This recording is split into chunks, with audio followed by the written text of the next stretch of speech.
One of the U.S. Navy's most sought-after projects is the Zumwalt-class destroyer, which has been plagued by problems and cost overruns and is now set for a major upgrade.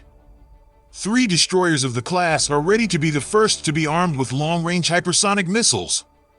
Mississippi-based Huntington Ingalls Industries will soon complete the installation of the nation's first advanced hypersonic weapons on Zumwalt-class warships. The Navy has selected Ingalls Shipbuilding for a period of dry docking for the guided missile destroyers USS Zumwalt and USS Michael Monsoor, according to a preliminary announcement from the Naval Sea Systems Command on August 12.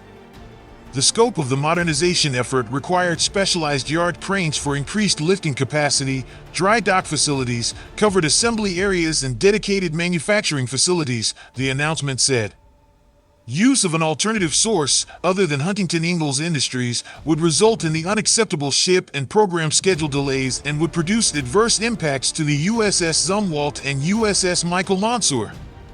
The announcement didn't specify availability dates, but Captain Matthew Schroeder, program manager for the USS Zumwalt at the Program Executive Office ship, said in March that the upgrade phase to equip Zumwalt with hypersonic missiles will begin in October 2023.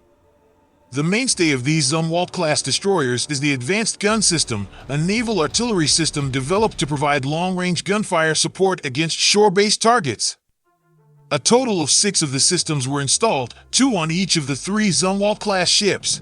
However, he soon ran into trouble. Only ammunition made for the Advanced Gun System can be used with it.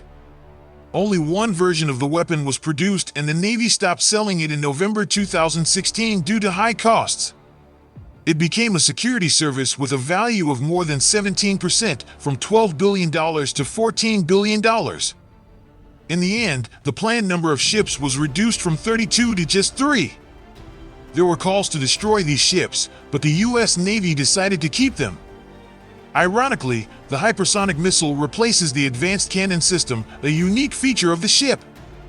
Last year, the Navy announced it would replace the 2 155mm Advanced Gun System mounts on each ship with tubes compatible with the Common Hypersonic Glide Body Vertical Launch System developed for the Army, Air, and Sea. An extended advanced weapons system extending below the ship's bow and storage for land warfare plans carried by long guns was designed for the 16,000-ton ship. After the LRLAP program was canceled in 2016, the Navy scrapped the idea.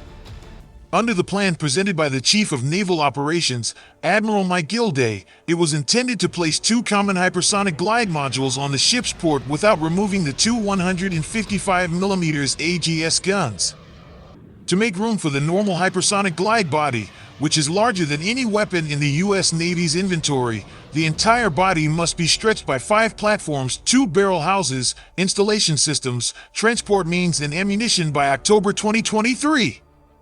We've already explained the ship's issues, including the peculiarity of the tumblehome, which is considered unstable and can topple over if a wave hits the ship at the right sea position, angle, and speed.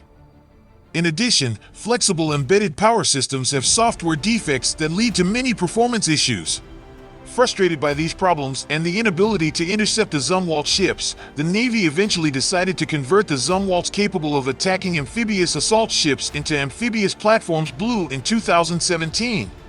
However, when the need for hypersonic weapons gained momentum, it was finally decided to remove these inconspicuous square turrets and ammunition magazines and install a conventional tube of the Prompt Strike Hypersonic Missile Vertical Launch System.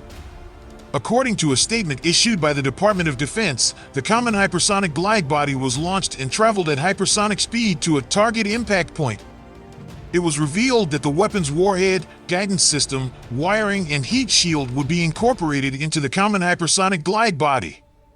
Each service will build weapon systems, such as launchers that can fire weapons from land or sea, using the Common Hypersonic Glide Body as the basis. America's long-range hypersonic weapons are a direct response to competing nations' hypersonic missiles, some of which are mounted on land-based transporter erector launchers, inside VLS tubes on warships, or carried under bombers, and vary in diameter, weight, and dimensions, such as Chinese-made YJ-21 hypersonic anti-ship ballistic missile. The U.S. Army's long-range hypersonic weapon and the Navy's CPS are the same missiles. The U.S. Navy says it must build an air-launched, air-breathing hypersonic cruise missile by 2028. The service says the weapon is necessary to combat growing threats from potential adversaries such as China and Russia. In the previously released documents associated with the Navy's budget proposal for the fiscal year 2023, the Hypersonic Air-Launched Offensive Anti-Surface Warfare Missile, or HALO, is extensively discussed. The U.S. Navy has also been directly involved in at least one experimental air-launched hypersonic missile program directed by the United States Air Force and performed under the aegis of the Pentagon's Joint Hypersonic Transition Office. The Navy plans to deploy the weapons on destroyers by 2025 and Virginia-class nuclear-powered attack submarines by 2028. Chief of Naval Staff Admiral Mike Gilday said last year that the Zumwalts would be the first to deliver hypersonics before the weapon was installed in submarines. Zumwalt has given us an opportunity to get hypersonic faster, and to tell you the truth, I want a solid message for Zumwalt, Gilday told USNI News in an interview earlier this year.